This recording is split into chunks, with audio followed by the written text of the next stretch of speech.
chilly overcast of a calm Santa Monica morning. We all dream of fame, fortune, our name on Hollywood Boulevard. Daytime we hustle, nights we spend California dreaming. We all dream of something, whether that's lovers walking underneath the moonlight, or father and son almost setting a In-N-Out on fire. California is my home, and I love her. I am California grown. Well, no, not really. I've only spent 8 out of the 6,241 days I've been alive actually in California. And even just saying that, it sounds extremely insignificant and meaningless in the grand scheme of life. However, those 8 days in California have become the most important days in my life. And that's for one reason only. Legal marijuana. Wait, shit, no. I mean my dad. There we go. A lot of my relationship with my dad relates back to California. Whether that's him having to explain to my young 8-year-old brain how on earth time zones work, or him telling me that everyone in California is either a celebrity or someone who used to be a celebrity but is just now on crack. No matter the circumstances, he was what made those 8 days so special. Those 8 days were spread across the course of 3 different trips, which were all at 3 different points of our lives. So let's take things back to the beginning. California. What can I tell you? A lot. Yes, thank you. California, the Golden State, most widely known for In-N-Out, the Hollywood sign, Charles Manson, and most recently, life-threatening wildfires. I mean, who wouldn't want to go to California? They have serial killers, deadly natural disasters, and most dangerously, Arnold Schwarzenegger as governor. But there's just something in the air in California that no other state has. And no, I'm not talking about the extreme air pollution problems they have there. I'm talking about how magical it is there, and how there's a type of energy in the people and places you see there. I mean, you can see it in everyone's eyes. Like, even babies in California have a complete life story and have already gone through several midlife crises. Just one look, and you can tell that that baby was forced into the entertainment industry by their deluded mother who just needed money to pay for her plastic surgery. Now, these babies are called child stars. And I know I said Arnold Schwarzenegger was the most dangerous thing in California, but I have changed my mind and decided that child stars are indeed the alpha predators of California. Here's the thing with child stars. They're either super successful and just a dick to everyone around them, or by the time they're 11 years old, they have an extreme drug addiction. I was neither, so only the highest of intellects would consider me a child star. Now, my first trip to California was when I was 8, and this wasn't by my choice.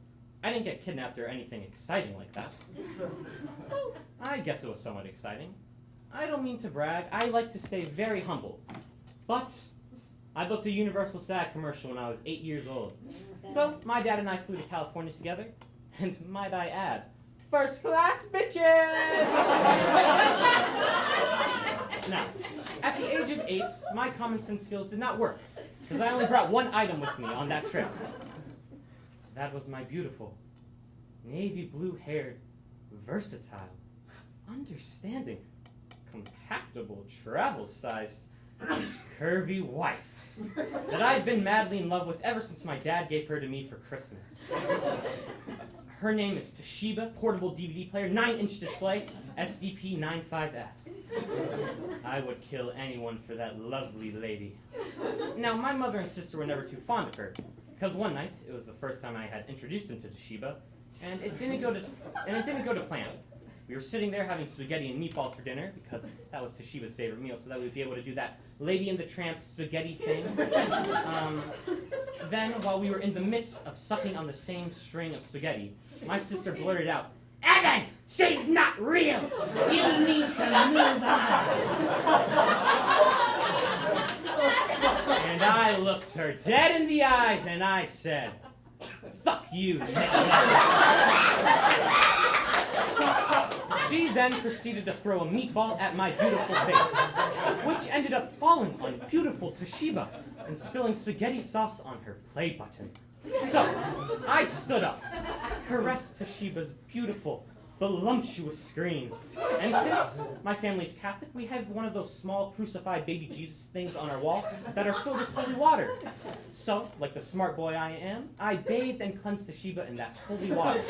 Because you all know the saying, only holy water can get spaghetti sauce stains out of portable DVD players.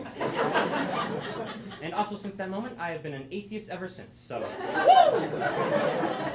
So, there we are. Me, my newly baptized wife, and my bald dad, ready to take on California. One of the reasons my dad and I fell in love with California was because of it being the home of film. Now, this became very convenient when your wife is a DVD player. I mean, all she did was play movies. What else could you ask from your wife? No, seriously, everyone with their wife, ask them right now, what could you provide that a DVD player couldn't? I don't want to know the answers. I have a very inappropriate mind, so... One problem with this was that our love for film was a bit too strong. Because while we were there, we thought it would be a waste of time if we didn't pretend like we were in a movie. Specifically, if we were in a spy movie taking place in an In-N-Out. Now, just picture it. A 5'8" stubby bald man and his blonde, curly-haired young son rolling around the grease-filled floors of an In-N-Out. We were like Tom Cruise. We were rolling! We were a little slow, but we were still rolling. We had the spirit of those spies. We were hiding behind tables and chairs. And now we thought it was a brilliant and quite hilarious idea. It was quickly brought to our attention that the employees and other customers there were not too fond of the idea. As a woman aggressively grabbed Toshiba out of my hands and held her like an actor in a Shakespearean play holds a skull. To be or not to be. This is a DVD player. That woman then threw Toshiba against the window. And by the law of the United States government, I am legally not allowed to tell you what happened after that. But one thing I can reveal is that I sadly lost Toshiba that day. So there I am. Thank you for all the awes. A newly widowed 8-year-old boy. Crying in the car on the way to the airport.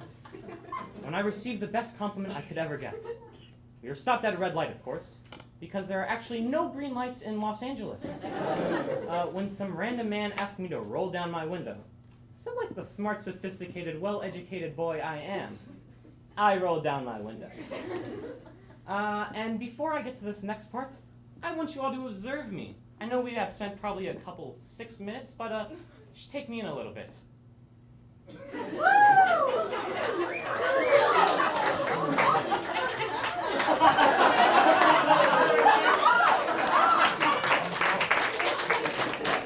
Sorry, I didn't even know that you guys were there. Now, that was getting a little bit weird for my liking, so let's continue with the story. So this man asks me, you know what music is? I said, you know what? As a matter of fact, I do. And he said, you know that Kanye guy? I said, well, yes, of course. Then he said, you look just like him.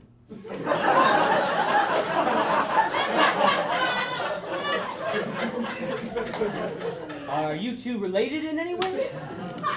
And I said, well, yes. We were twins who were separated at birth. And then slowly drove away, rolling my window up, leaving that man in absolute shock. And on that note, I think it's time to pull out the tearjerkers. Specifically for you, Mom. If you're not crying already, you're not my real mom.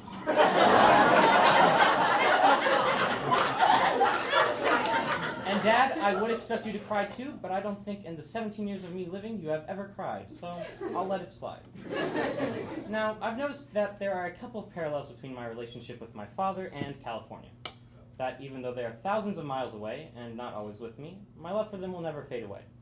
If anything, the more time I spend away from them, the stronger my love grows. So, thank you, California. And Dad, everyone turn and face the bald, short man.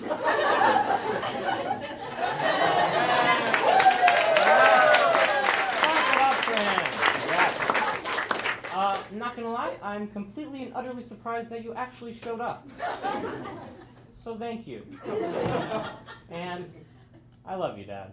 Love you. That's not written in the script.